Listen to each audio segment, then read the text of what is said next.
अस्सलाम वालेकुम दोस्तों, मेरा नाम है उसामा रशीद और आप लोग देख रहे हैं यूट्यूब चैनल इन्फोटेक हब। एक ऐसे शख्स जिनकी ज़िंदगी सिर्फ एक रास्ते का नाम नहीं थी, बल्कि हर मोड़ पर एक नई आजमाइश उनका इंतज़ार कर रही थी, जिनको अल्लाह ने अपना खलील बनाया, मगर इस मुकाम तक पहुंचने के लिए हर उस चीज़ से गुजरवाया जो एक इंसान के लिए सबसे मुश्किल हो सकती है। कभी कौम का साथ छोड़ना पड़ा, कभी आग के शोलों में डाल दिया गया, कभी अपनी बीवी और छोटे से बच्चों को वीरान सहरा में छोड़ना पड़ा, और कभी अपने जिगर के टुकड़े को अल्लाह की राह में कुर्बान करना पड़ा। हम बात कर रहे हैं अल्लाह के उलुल अज़म पैगंबर हज़रत इब्राहीम अलैहिस्सलाम की। हज़रत इब्राहीम अलैहिस्सलाम की विलादत एक ऐसे दौर में हुई जब दुनिया शिर्क और बुत परस्ती में डूबी हुई थी। उनके वालिद अज़र, जो कि बुतों के कारखाने चलाते थे, उन्हीं बुतों को सजदा करते और लोगों को बेचा करते थे और शिर्क को फ़रोग़ देते थे।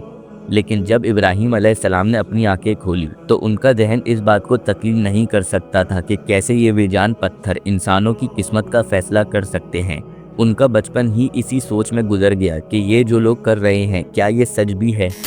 हज़रत इब्राहीम अलैहिस्सलाम बचपन से ही ये सोचने वाले थे। एक रात जब उन्होंने तारे देखे तो कहा, ये मेरा रब है, मगर जब वो डूब गए तो कहा, ये मेरा रब नहीं हो सकता। चांद को देखा, सूरज को देखा, मगर सब डूब गए तो कहने लगे, मेरा रब वो है जो हर चीज़ का मालिक है, जो कभी नहीं डूबता। यही सोच थी जो हज़रत इब्राहीम अलैहिस्सलाम को उनकी कौम से मुख्तलिफ बनाती थी। इसी वजह से अल्लाह ताला ने आपको हकीकी पैगाम देने के लिए चुन लिया और रिसालत से सरफराज किया। आपके बार बार समझाने के बाद भी जब आपकी कौम ना मानी तो आपके जहन में एक ख्याल आया। एक दिन जब पूरी कौम मेले में चली गई थी तो हज़रत इब्राहीम अलैहिस्सलाम बुत खाने में दाखिल हुए और सारे बुत तोड़ दिए, सिर्फ एक बड़े बुत को छोड़ दिया और उसके गले में कुल्हाड़ी लटका दी।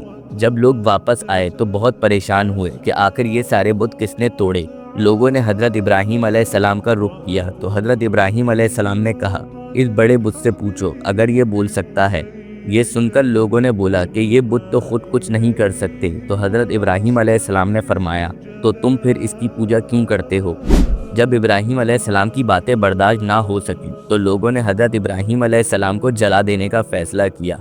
एक अजीम आग जलाई गई जो इतनी बड़ी थी कि उसमें किसी को हाथ से डालना मुमकिन नहीं था, इसलिए एक बड़ी गुलेल बनाई गई। जब हज़रत इब्राहीम अलैहिस्सलाम को उसमें फेंका गया तब उनका यकीन अल्लाह पर उस हद तक था कि उन्होंने कहा, अल्लाह मुझे काफ़ी है। तब अल्लाह ने आग को फरमाया, ए आग ठंडी हो जा इब्राहीम पर और सलामती वाली हो जा। हज़रत इब्राहीम अलैहिस्सलाम जब वापसी अपनी कौम में आए तो कौम बहुत परेशान हुई।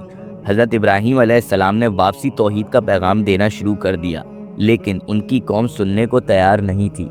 कौम ने तंग आकर वापसी आपके खिलाफ साजिशें करना शुरू कर दी। जब उनकी जान लेने की साजिश होने लगी तो अल्लाह ने आपको हुक्म दिया, इब्राहीम यहाँ से निकल जाओ। ये एक और इम्तिहान था कि आप अपनी सरजमीन छोड़कर चले गए।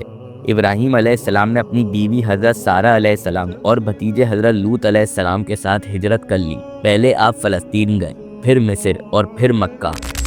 आपकी आजमाइशों में से एक आजमाइश ये भी थी कि अल्लाह ने हज़रत इब्राहीम अलैहिस्सलाम को बुढ़ापे तक औलाद नहीं दी थी, लेकिन फिर अल्लाह ने उनको हज़रत हाजरा अलैहिस्सलाम के ज़रिए हज़रत इस्माइल अलैहिस्सलाम अता फरमाए। जब इस्माइल अलैहिस्सलाम छोटी उम्र के थे तो अल्लाह ने हज़रत इब्राहीम अलैहिस्सलाम को फिर से एक और आजमाइश में डाल दिया। अल्लाह का हुक्म आया कि ए इब्राहीम, अपनी बीवी और बच्चों को मक्का के सुनसान इलाके में छोड़ दे। जब हज़रत हाजरा अलैहिस्सलाम ने पूछा, क्या अल्लाह का हुक्म है, तो हज़रत इब्राहीम अलैहिस्सलाम ने सर झुका दिया। उन्होंने सिर्फ एक जवाब दिया, हाँ। ये सुनते ही हज़रत हाजरा अलैहिस्सलाम ने कहा, अगर ये अल्लाह का हुक्म है तो फिर अल्लाह हमें ज़ाया नहीं करेगा। हज़रत इब्राहीम अलैहिस्सलाम सिर्फ कुछ साजो सामान के साथ अपनी बीवी बच्चे को मक्का के वीरान इलाके में छोड़कर चले गए। लेकिन फिर जब हज़रत इस्माइल अलैहिस्सलाम जवानी की उम्र को पहुँचे तो हज़रत इब्राहीम अलैहिस्सलाम को अल्लाह ने ख्वाब दिखाया कि ए इब्राहीम, अल्लाह को अपने सबसे पसंदीदा चीज़ की कुर्बानी दो। हज़रत इब्राहीम अलैहिस्सलाम को अंदाज़ा हो गया कि उनके नज़दीक सबसे पसंदीदा चीज़ उनकी औलाद ही है। जब आपने अपने बेटे को बताया तो इस्माइल अलैहिस्सलाम ने कहा, अब्बा, जो कुछ आपको अल्लाह का हुक्म मिला है उसे अंजाम दें, इंशाअल्लाह मुझे सब्र करने वालों में पाएंगे। जब कुर्बानी का वक्त आया तो अल्लाह ने एक बड़े दुम्बे को भेज दिया और इस्माइल अलैहिस्सलाम की जान बचा ली। एक और आजमाइश आप पर तब आई जब आप अपने बेटे को कुर्बान करने जा रहे थे, मगर शैतान ने आपको 3 अलग अलग मुकाम पर बहकाया, मगर आपने शैतान को कंकरियां मारकर भगा दिया और अपने इरादे खुदाबंदी पे साबित कदम रहे। حضرت ابراہیم علیہ السلام کو اللہ نے کئی آزمائشوں میں ڈالا، مگر حضرت ابراہیم علیہ السلام سب آزمائشوں پر پورا اترے، اور اس کا صلہ یہ ملا کہ اللہ نے حضرت ابراہیم علیہ السلام کو وہ مرتبہ دیا جو دنیا میں کسی اور کو نہیں ملا۔ آج پورا اسلام انہی کی یادوں کو زندہ رکھتا ہے۔ حج کے ارکان اور عمرہ کے رکن جیسے طواف، سعی، قربانی، ہر ایک ابراہیم علیہ السلام کی وفاداری کی نشانی ہے، اور سب سے بڑا صلہ اللہ نے ان کو اپنا خلیل بنا دیا۔ اور صرف یہی نہیں، اللہ نے درود شریف تک میں حضرت ابراہیم علیہ السلام کی پوری آل کو سلام بھیجا۔ قرآن کی سورہ بقرہ کی آیت نمبر 124 میں اللہ ارشاد فرماتا ہے، اور جب ابراہیم کو ہم نے آزمایا تب وہ ان سب آزمائشوں میں پورا اترا۔ جس طرح حضرت ابراہیم علیہ السلام نے اللہ سے وفاداری کری، ویسی اللہ نے حضرت ابراہیم علیہ السلام کا نام قیامت تک زندہ رکھ کر حضرت ابراہیم علیہ السلام سے وفاداری کری۔ اگر آپ لوگوں کو ہماری یہ ویڈیو پسند آئی ہو تو لازمی ہمارے چینل کو سبسکرائب کر دیں۔ ابھی کے لیے ہمیں دیں اجازت، اپنا بہت سارا خیال رکھیے گا۔ اللہ حافظ۔